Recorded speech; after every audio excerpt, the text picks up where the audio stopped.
The common problems that people have in their neck and head are in some ways remarkably similar to the problems in the arms.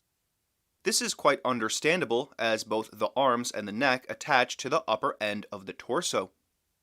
However, the problems in the arms are a bit more straightforward, in the sense that you will find almost everyone, no matter how different their postures are, has the same retraction and bending of the arms. The neck and head are a bit different. You'll find that some people, especially those who are thinking about their posture and want to have good posture, will retract their neck and head, sometimes quite massively. You'll even see people with the back of their head behind their pelvis and heels. Others, however, will allow their head to droop forward into what's often called forward head posture. Those who are retracting their head are often doing so to avoid this problem of forward head posture. But the peculiar thing about forward head posture is that you will virtually never see someone whose head is forward of their lower ribs and pelvis. You'll see maybe the nose or the very front of the face forward, but I would say a person in this condition still has their head too far back. These problems are of course wrapped up in what's happening in the torso. When your rib cage is tilted back at the top and forward at the bottom, you slacken your thoracolumbar fascia. Without the support of your back, your head can't stay up. It must either come back and down or forward and down. When it comes to our finer manipulations of the neck and head, the purpose is typically going to be to open the airway. Our posture and our breathing are in a way one and the same. Proper breathing is dependent on the condition of the torso and the whole body. F.M. Alexander himself was known for some time as the breathing man, and though he emphasized that the correct geometry of the torso was the basis of good breathing, there's also a lot we can do with the head and neck to open the airway. It's important to remember that the breathing apparatus is intertwined with the digestive system. There are two modes of using the mouth and throat: swallowing and breathing. These two modes are in some ways opposed to each other. That is, you cannot breathe while swallowing. This is because the larynx needs to be closed when you swallow food, so that food doesn't go into your lungs and cause serious damage. In order for our mouth and throat to efficiently transition between these two modes, we need the fascia taut and we need due tension in the musculature. That will help us whether we're swallowing or speaking or breathing. If we want to lengthen our pharynx, which is the passage from the mouth and nose down the throat, we need to pull the larynx back and down.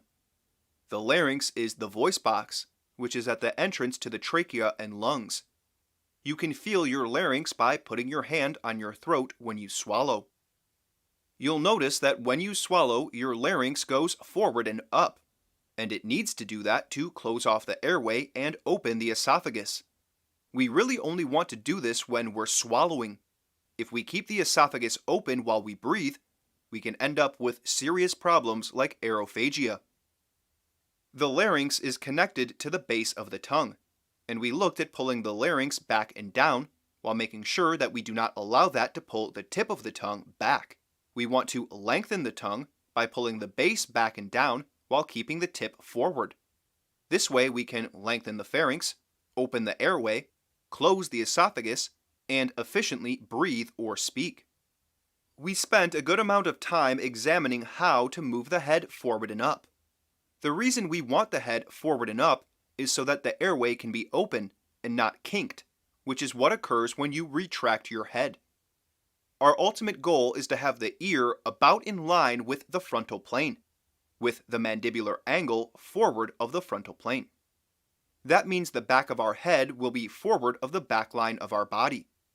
The back of our rib cage is sloped at the top end, because the ribs get smaller the higher you go up the spine. That means the distance between the front of the rib cage and the spine will get smaller as you go up. We want our neck to follow this trajectory and go forward and up. Manipulations of the head and neck must be carefully done, which means we need visual feedback. If you try to rely on your feeling sense, you will struggle to make progress. It's very easy for us to think we're moving our head up when in reality we're moving it down. Video recording yourself with a webcam or camera is always helpful, but when it comes to the head, it's absolutely crucial. Now let's address the idea of a free neck. Alexander's most famous words are probably his preventative directions, which go, "Let the neck be free to allow the head to go forward and up, so that the back may lengthen and widen." So what does it mean to free your neck? First, let's examine what these directions actually are. They are certainly not specific, actionable directions. You cannot, for instance, just lengthen and widen your back. Now, we've looked at a number of directions we can coordinate in order to lengthen and widen the back. Directions like lifting the rib cage up away from the pelvis, moving the upper torso forward and up while moving the lower ribs and lower sternum back and up, narrowing the lower ribs at the front. We've also incorporated directions to pull the iliacs at the front of the pelvis back and up. The point being, the actual directions that we use to generate a change in the geometry of our body are not simplistic, overarching ideas. They are very specific. The points on the body have to be defined, and the directions of movement have to be defined, and then both have to be put into a mental model and an actionable system. We do not give ourselves the direction to lengthen our back. We use the specific directions that will bring that about. Jando Masuero makes the argument that this idea, allow the neck to be free to let the head go forward and up, back to lengthen and widen, is actually the end, not the means whereby. We use specific directions in order to lengthen and widen the back, and those directions are the means whereby. The resulting lengthened and widened back is just that, the result, the end, the goal. We shouldn't confuse the goal with the means by which we will achieve the goal. So let's return to freeing the neck. Is freeing your neck a specific act? I don't think any Alexander technique teacher would say that freeing the neck is a specific thing that you do. No, having a free neck is a description of the end result of what happens when you have improved your posture, which for us means it's what happens when your fascia is taut and you have the support and leverage from that taut fascia. In order to have a free neck, you cannot be shortening your neck. If we pull our head back and down and bend the neck back, we will lose some range of motion. Certain muscles will overwork, while others will do nothing, and we will not have a free neck. The same thing can happen if we bend our neck forward and down.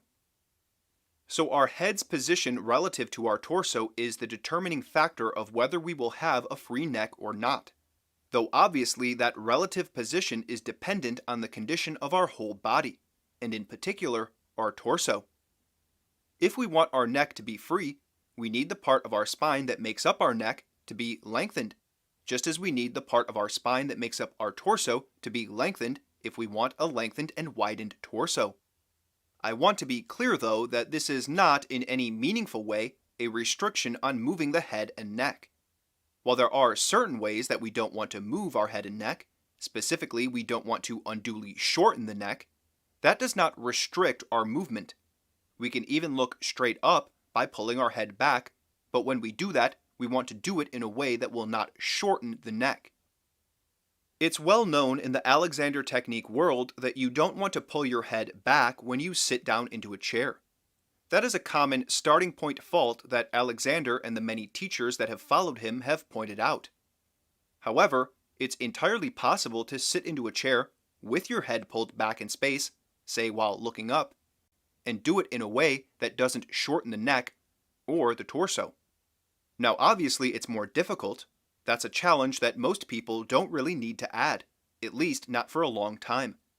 But my point is, keeping the neck and free is not a restriction on our movement. It's a guiding principle for making all the various movements that are possible in the most reasonable way. That is, the way that will be sustainable and not cause pain or injury in the short term or long term. Thanks for watching this series on controlling your neck and head. While many of the concepts we've looked at are a little more advanced, I hope you've gotten some good information and some ideas on how you can experiment and work to improve your posture. If you'd like some direct assistance in working to improve your posture, I do offer lessons in the initial Alexander technique. Part of the lessons, which are done one-on-one over Zoom, is that you will record the lesson through Zoom. So at the end, you will be able to go back and see what you're doing, and see when you're doing what you wanted to do and when you're not. Having that visual feedback while being prompted and guided by a teacher is an extremely effective way of accelerating your progress. And if you're not currently using visual feedback, having a teacher to force you to will help you to really get going on changing how you use yourself for the better.